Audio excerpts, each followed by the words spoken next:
terkait dengan sensor. Jadi kalau kita punya dari sisi drone penumpang yang ukuran manusia juga kemarin sempat ditampilkan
dan seterusnya. Nah, salah satu pencapaian yang dilakukan di Korea adalah mereka mengendalikan drone dalam jumlah besar untuk drone show di Olimpiade, kalau nggak salah tahun 2018 kemarin. Dan yang sebelah kanan itu adalah saingannya di Cina, mereka lakukan memecahkan rekor Guinness Book dengan jumlah drone terbanyak untuk hal secara otomatis dan cepat.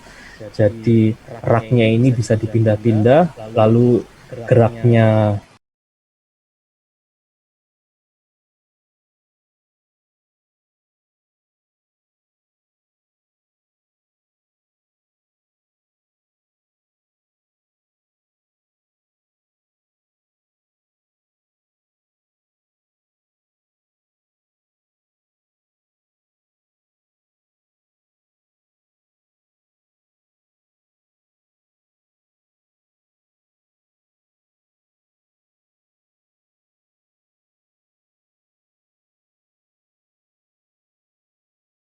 kendaraannya juga bisa 90 derajat berputar dengan bebas.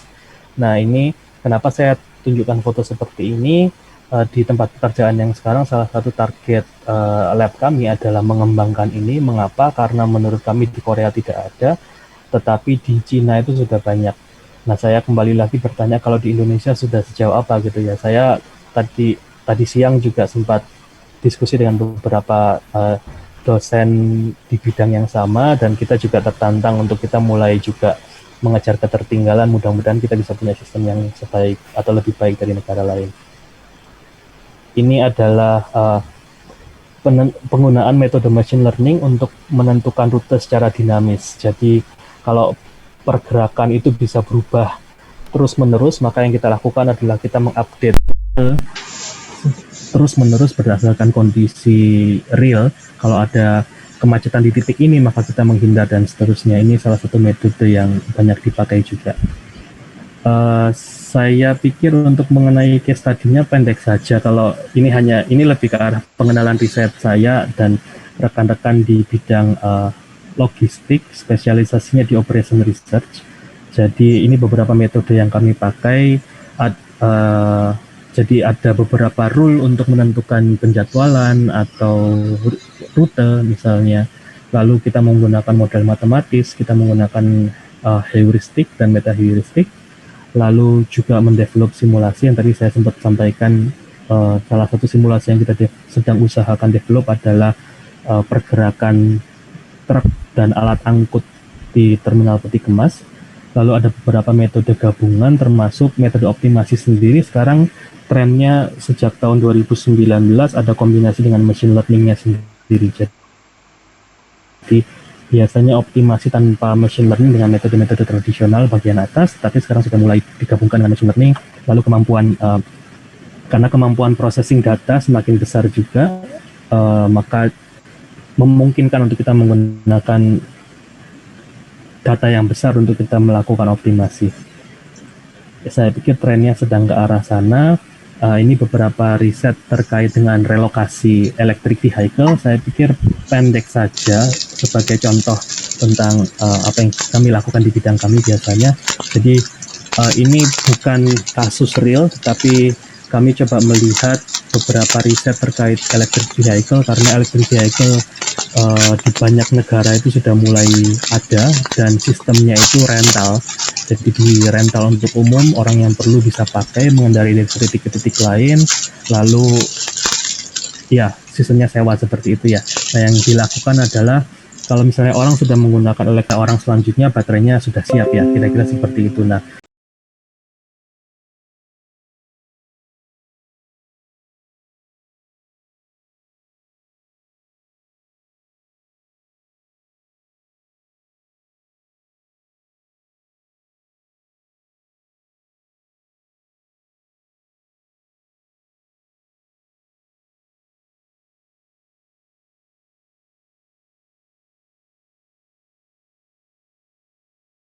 bagaimana cara kita memodelkan pemindahannya?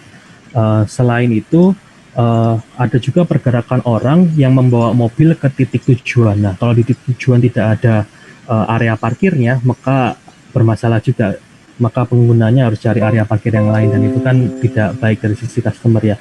Nah, Yang idenya adalah uh, kalau sistemnya sudah tercatat secara online, maka kita bisa dapatkan semua data historis dari aplikasi yang sudah dipakai untuk menyewa electric vehicle-nya. Nanti kita bisa lakukan training dan prediksi kira-kira di setiap titik dia butuh, di hari kemudian dia akan butuh berapa electric vehicle, di hari kemudian dia akan butuh berapa space yang kosong. Kira-kira seperti itu, walaupun di asumsi kasus ini kita asumsikan itu sebagai input saja. Jadi keputusannya adalah kita memindahkan ke stasiun yang mana, berapa kendaraan. Nah, yang kita gunakan adalah truk pada saat ini. Itu kira-kira gambaran umumnya. Saya pikir dari sisi electric vehicle di Indonesia, sepanjang yang saya tahu, kita sedang terus berusaha untuk mengembangkan electric vehicle juga. Penggunaannya masih juga kita terus perlu kembangkan. Tapi saya pikir kalau dari sisi logistiknya kita sudah siap punya sistem yang baik untuk relokasinya, maka nanti kalau dibutuhkan kita sudah siap ya. Saya pikir seperti itu.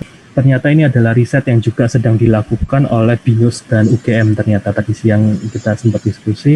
Nah, konsepnya adalah ketika kita ada gempa atau banjir, setelah kejadian itu kan kita harus langsung dengan cepat melakukan evakuasi orang-orang atau pengiriman obat-obatan ke daerah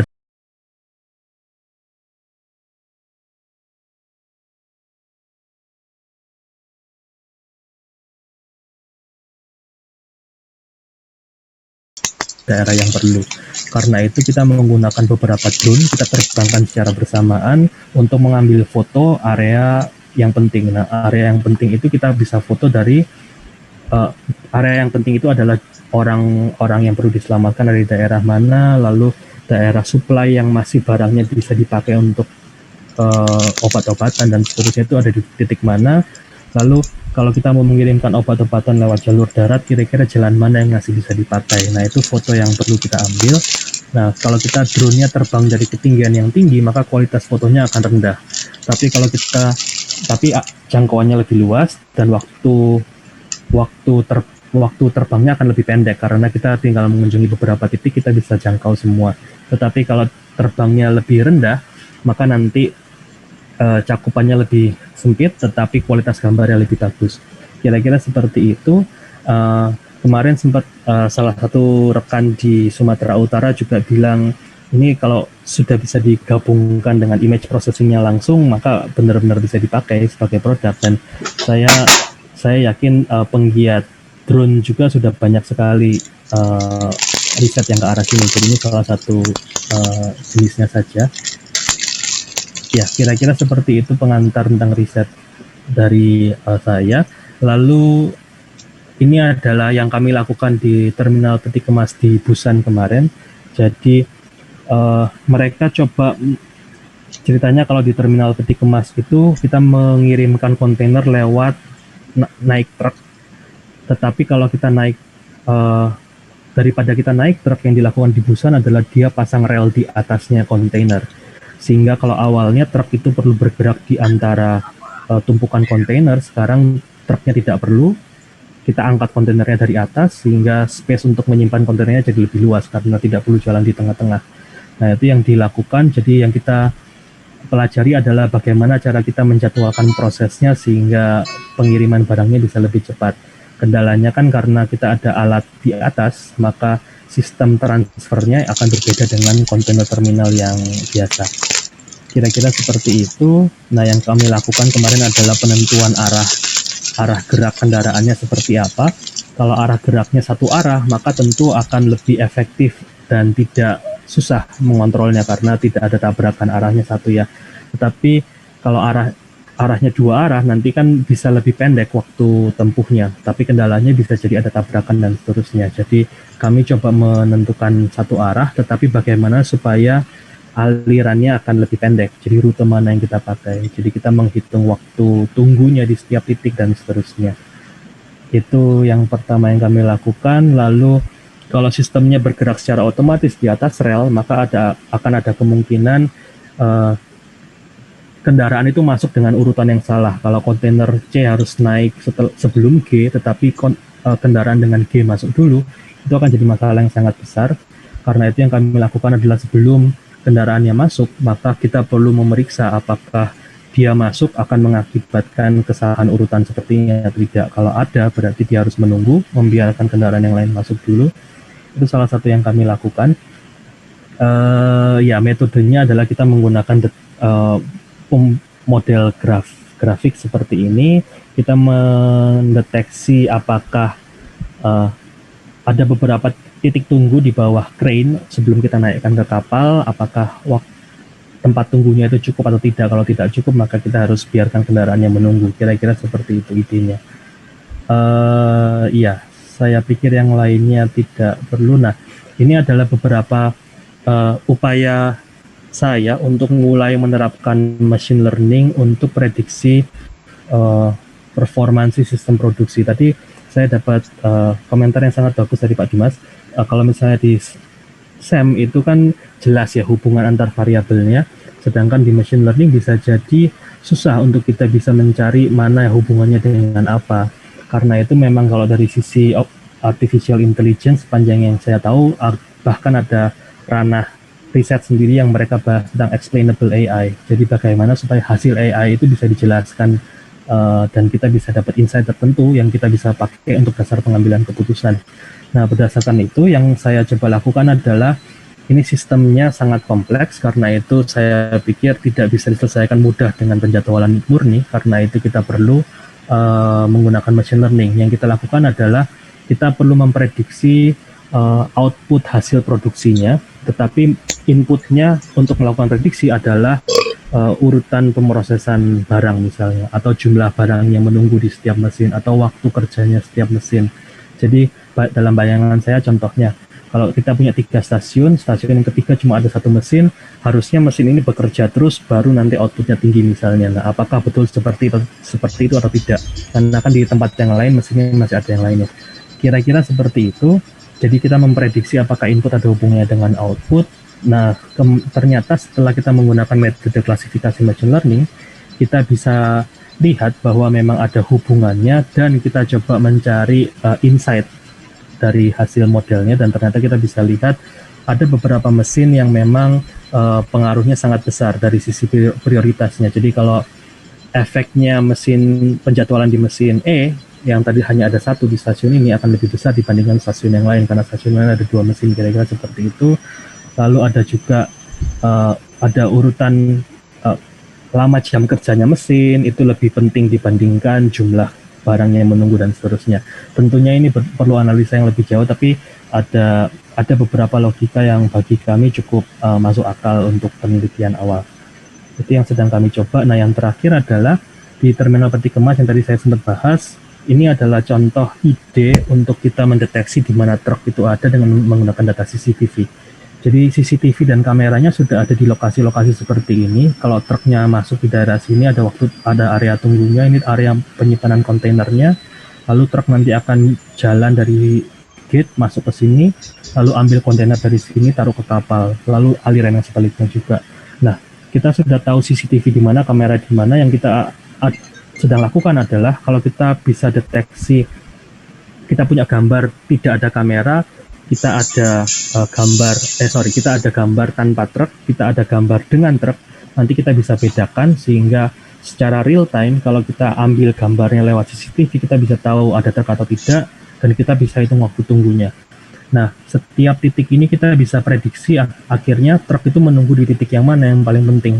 Nah, kalau kita dari sisi teknik industri, biasanya kita bahas konsep theory of constraint. Itu artinya kita bisa tahu daerah mana yang sebetulnya kapasitasnya itu kecil tetapi truknya banyak sekali. Nah, itu yang lebih penting untuk diselesaikan. Jadi kita bisa prediksi daerah mana yang perlu kita atasi dulu. Harapannya dengan kita menyelesaikan lokasi tertentu itu, kita bisa mengurangi tingkat kemacetan. Sebelumnya terima kasih untuk pertanyaannya Bapak Ibu. Kalau boleh nanti dibahas belakangan atau nanti saya hubungi secara pribadi. Ini beberapa tambahan yang sedang kami berusaha lakukan. Tadi saya sampaikan dari sisi implementasi metode riset terhadap sistem logistik yang real, yang mudah-mudahan bisa berguna. Mudah-mudahan dari Indonesia kita bisa memproduksi sesuatu untuk Indonesia tanpa kita perlu terus bergantung dari luar. Ya, dan mudah-mudahan kita bisa bersaing dengan negara-negara maju yang lainnya. Salah satu contohnya tadi adalah di kontainer terminal kita menggunakan image processing, kita menjadwalkan kedatangan truk untuk mengurangi kemacetan. Itu yang sedang kita lakukan dengan ITB. Dengan Postek itu kita sedang belum dimulai, jadi sebetulnya metode image processingnya saya ada dasarnya, tapi sedang terus berusaha implementasi untuk beberapa sistem yang detail. Tapi kita sedang mencoba, kalau pergerakan tangan itu kita tahu sendinya ada di mana, nanti kita bisa petakan sendinya seperti apa, bisa pelajari pergerakan tangan, dan itu nanti bisa berguna juga untuk medis. Lalu dengan LAPAN itu kita sudah kerjasama untuk mengambil data satelitnya. Ceritanya kan kita punya IDETO Laut. Nah, IDETO Laut itu ada tahun 2015 sampai 19 kemarin rencana pengembangan pelabuhan mana sebesar berapa persen. Nah, nantinya kita ingin bandingkan apakah kalau kita mengembangkan pelabuhan ini betul ada penambahan aliran kapal atau tidak. Aliran kapalnya kita bisa lihat dari data satelit karena LAPAN sudah ambil datanya, sedangkan data pembangunan pelabuhannya nanti kita cari dari sumber yang lain. Itu sedang on progress. Beberapa kolaborasi yang lain juga dengan perusahaan logistik seperti ini. Ya, saya pikir itu dari saya, Bapak Ibu. Semoga bisa memberi insight. Kalau ada masukan, saya akan sangat berterima kasih, terutama karena ini kan risetnya dari sudut pandang saya. Saya percaya dari sudut pandang bidang yang lain juga akan sangat memperkaya riset kami. Terima kasih sekali lagi, Bapak Ibu.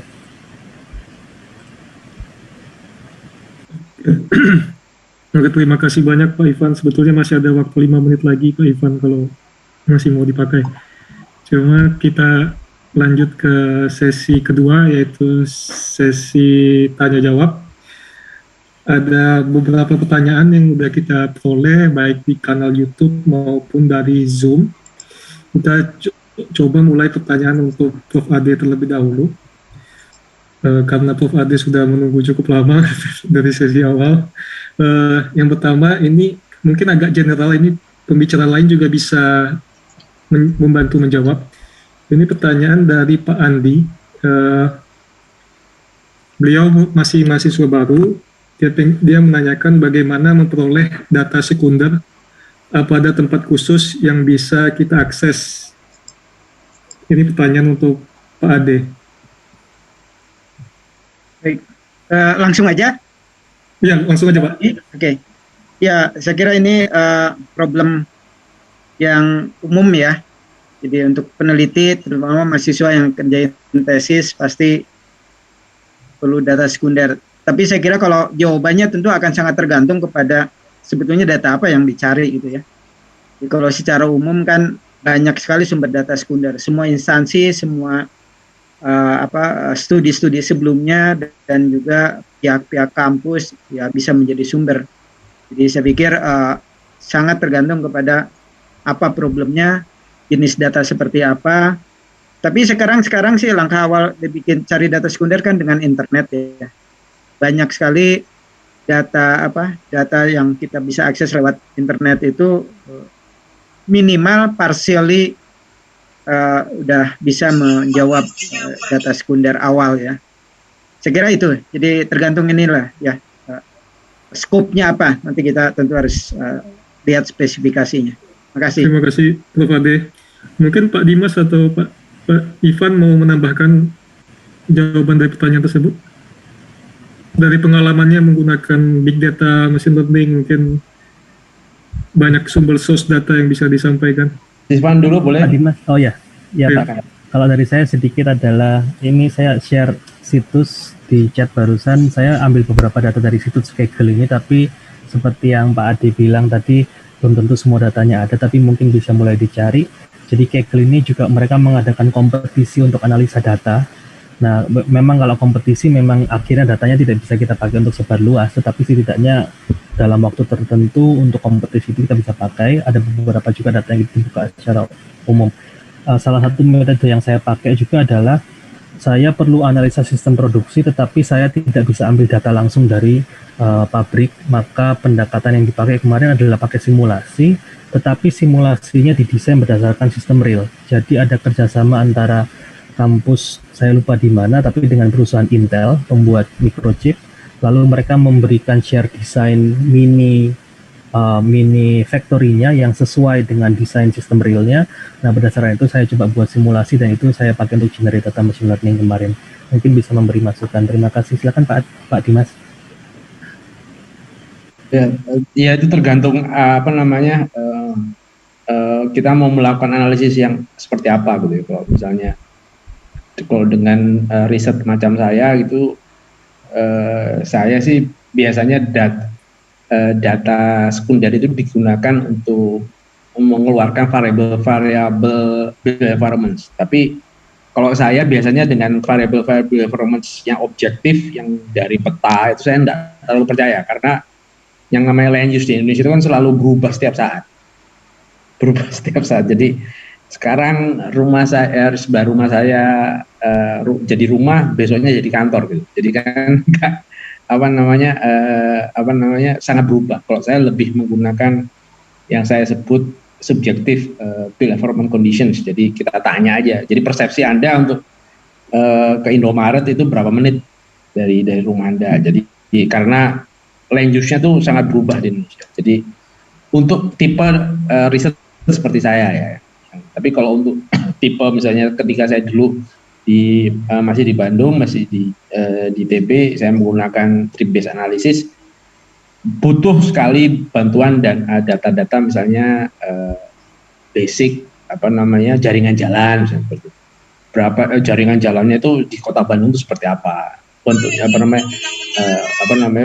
seperti apa, dan itu kan bisa kita akses dari Dinas Bina Marga atau dari Kementerian PU dan seperti itu. Atau tata guna lahan secara makro gitu. Nah, itu kan secara makro, bukan dalam hal operasional. Kalau yang saya lakukan kan saya meneliti travel behavior yang dilakukan real. Yang real itu seperti apa? Kalau Mas Nugi lebih dalam lagi simulasi. Jadi yang ada di kenyataan itu dia simulasikan gimana jalannya. Kalau saya masih di level manajemen level, jadi di planning level saya nggak sampai simulasi, tapi saya mau modelkan real travel behavior seperti apa. Jadi datanya nggak bisa data yang cenderung yang harus lebih detail lagi, gitu aja. Apalagi risetnya Pak Nugi. Itu terima kasih. Terima kasih banyak Pak Dimas. Mungkin saya nambahin dikit, kita juga bisa dapat kadang jurnal itu ada data in brief, itu mereka beberapa penulis itu memberikan datanya di situ juga bisa dicoba. Kemudian pertanyaan kedua untuk Pak Ade ini sebetulnya dari Bu Eka,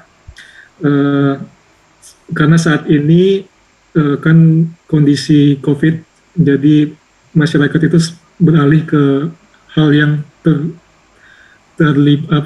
yang online. Jadi apakah ada nanti pengaruh anggaran itu yang dari sisi transportasi diarahkan ke arah pengembangan jaringan internet atau perbaikan kapasitas layanan internet di Indonesia? Begitu Pak Ade. Ya, terima kasih dari Bu Yani ya.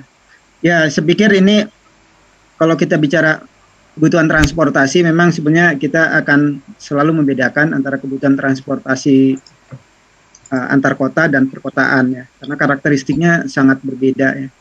Jadi kalau kita bicara yang inefisiensi yang terjadi besar-besaran itu sebetulnya, atau problem yang terbesar adalah di perkotaan, termasuk untuk komuter yang banyak tadi di risetnya oleh Pak Dimas ya.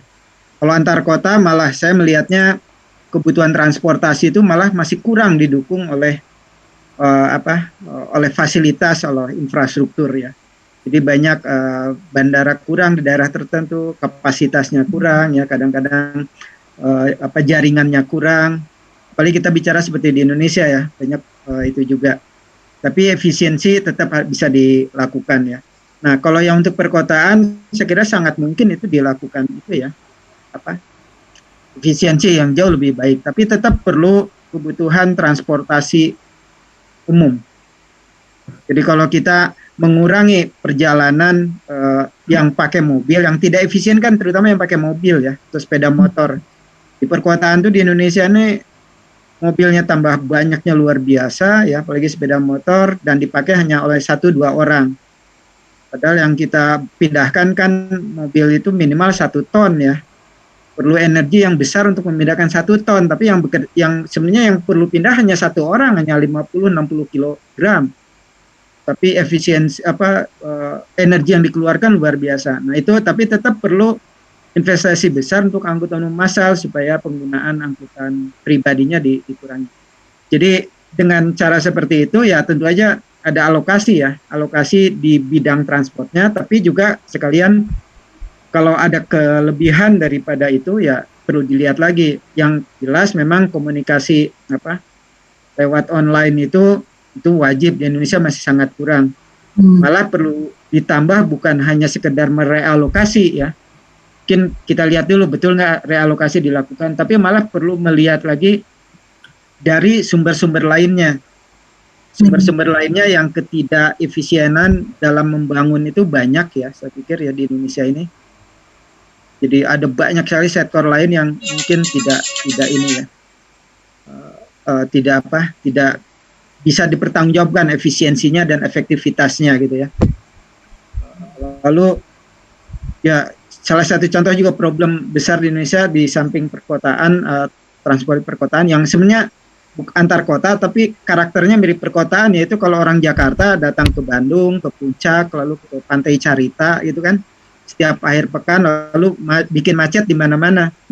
Nah itu juga saya kira perlu dilihat bahwa walaupun itu perjalanan antar kota dan tidak tiap hari, bukan untuk bekerja ya, untuk piknik, tapi itu juga sangat tidak efisien kan. Nah, di situ juga saya kira investasi untuk angkutan umum bisa dilakukan sehingga ya orang tidak harus membawa mobilnya untuk datang ke Puncak semuanya gitu ya, Carita atau ke Bandung.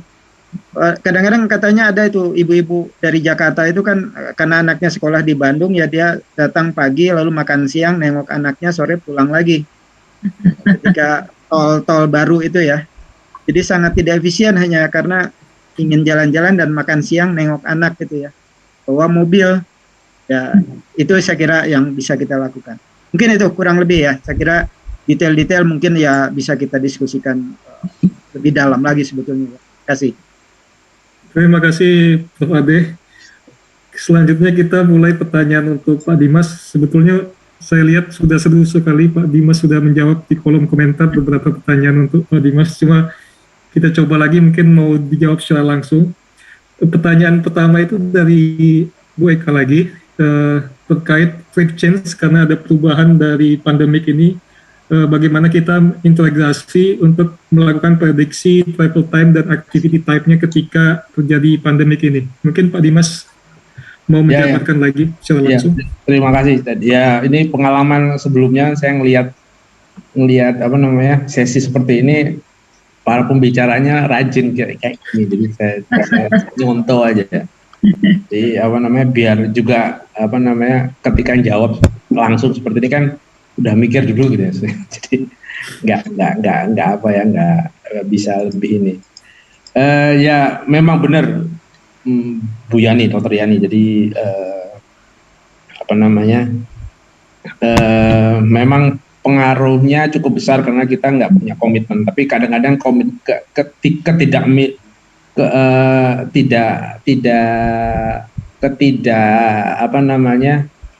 ada reason di balik itu. Ada yang orang yang tadinya punya kerja nggak punya kerja, terus kemudian ada orang yang tadinya WFO jadi WFH gitu. Terus kemudian ada yang tadinya harusnya kerja tapi karena ada keselepahan, ada kemalangan, keluarga yang meninggal jadi nggak jadi. Jadi ada beberapa hal yang kalau di Malaysia kecenderungannya kan lebih pasti karena ada authority constraint, jadi pemerintahnya nggak boleh keluar. Kayak sekarang kan kita lagi lockdown, apalagi wilayah saya termasuk EMCO, Enhanced Movement Control Order, lockdown yang diperketat karena lonjakannya 2 hari bisa di atas 100, langsung udah terjadi langsung di kerap gitu ya. Ini tadinya kan udah mulai udah tinggal 6 orang, kemudian 2 hari lagi naik.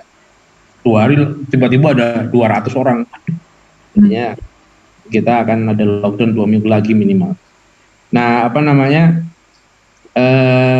itu perbedaannya Malaysia sama di Indonesia, atau misalnya yang ekstrim lagi Stockholm versus mana ya, negara-negara yang lain kayak New Zealand. Itu kan kalau di New Zealand, Australia lockdownnya pemerintah. Sweden itu orang nggak pakai nggak pakai masker gitu ya. Jadi sangat ekstrim. Jadi kalau di Indonesia menarik karena saya ada kita lagi ngambil data di Solo di UNS, bagaimana dampaknya activity diary yang kalau dari Eropa, dari profnya Pak Anugrah ini sudah buat datanya di Switzerland. Jadi ada yang menarik. Jadi bicycle-nya meningkat, pergerakan naik bicycle-nya meningkat, terus public transport cenderung menurun sangat jauh. Kalau di Indonesia kayaknya kita lihat lah, menarik. Kalau menurut saya cukup menarik ya, karena kita nggak melakukan lockdown secara otoritif ya. Jadi lockdownnya ya tidak karena kan kita punya struktur sosioekonomi yang berbeda dengan negara-negara yang cenderung sosialis ya. Malaysia dibanding Indonesia cenderung sosialis. Malaysia ya. Kita teks kita mungkin dibandingkan sama Malaysia masih rendah di Indonesia dan sebagainya. Dan informasi sektor kita sangat banyak kayak di Amerika. Kita cenderung mirip kayak Amerika ya. Kalau kita lockdown ketat gini ya habis dah kayak Amerika gitu, rusuh mereka. Ya kalau memang berbeda. Ini menarik untuk dilihat nanti, mudah-mudahan datanya selesai dan kemudian mahasiswanya bisa menerjemahkannya. Ya, itu dulu Pak Nugi. Terima kasih banyak Dimas. Selanjutnya pertanyaan dari Pak Wahyu. Sudah sempat dijawab juga di kolom chat. Iya. London user charging. Kalau menurut saya Surabaya, London itu cuma 1.500 population density-nya. Jadi 1.500 per kilometer persegi. Mungkin ya kalau kita ngelihat London-nya tok sama London Greater kan berbeda. Kalau London Greater-nya 1.500 population. Kalau Jabodetabek, JMA gitu kan, Jakarta Metropolitan Area sekitar 5.500 jadi 35 juta. London Greater itu cuma 8 juta. Kalau kita bandingin sama Manchester itu population density-nya 2.200. Itu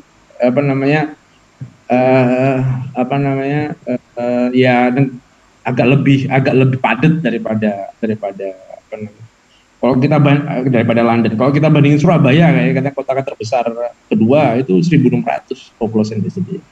Jadi kita tuh punya masalah sangat besar di disparity gitu ya. Coba bayangin ke Bengkulu gitu kan.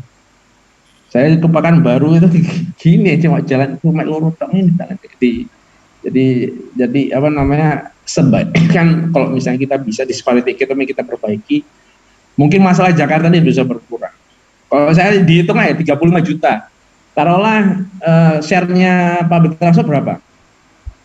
10% aja. 10% ya, 3,5 juta kapasitas terpasang. Public transport itu bikinnya seperti apa? Jadi ketika ada orang Jakarta datang ke KTH gitu, ke universitas saya diajak sama salah satu profesor saya namanya Yonas Eliasson. Kalau Anda klik di YouTube cari Yonas Eliasson road user, dia yang bikin explain road user charging di Stockholm ya, dia di TEDx itu. Dia bilang, Dimas ya, you come with me, dia bilang. Ini kamu ceritain di Jakarta. Jakarta tuh cuma punya ada kereta api cuma 3 line. Timur barat, waduh 35 juta cuma 3 line, ini kurang kayaknya Dimas. Kita ya punya sekian banyak cuma 2 juta. Ya emang kurang, waduh. Gimana tuh menurut kamu? Ini masalah disparity kok menurut saya. Saya bilang gitu. Oh iya. Terus dia akhirnya dia jumpa sama wakil dari DKI, dan dia bicara seperti itu, mirip lah seperti itu. Terima kasih Dimas. Itu ada profnya si Nugi juga, bosnya Nugi sekarang Prof Yusak yang jadi supervisor saya juga ikut. Seperti itu. Jadi kalau Singapura cuma 4 juta ya agak berbeda ya ininya menurut saya penanganannya. Kita ini punya masalah terbesar yaitu. Terus kemudian yang nggak compact, yang gimana kita dari pembangunan built environment-nya dari mindsetnya Amerika yang kotanya besar-besar, kemudian tiba-tiba pakai public transport. Waduh kan repot. Terus ada lagi prinsip polikronik ya. Kita ini mencoba untuk buat polychronic city, ada Bekasi, ada Depok, ada Bogor dan sebagainya. Tapi cenderung enggak sempurna gitu ya. Jadi ada teman saya di Belanda itu namanya Dato' Ari Samsura ya. Dr. Ari Ardiansa Samsura. Dia bilang, "Mas, ini TOD kita yang di Indonesia ini fake VAGUI ya, fake bahasa Indonesia itu fake." Jadi dia bilang vague itu, jadi dia bilang masa TOD tapi orang-orang yang apartemen atau mall yang dalam TOD itu masih menyediakan parkir.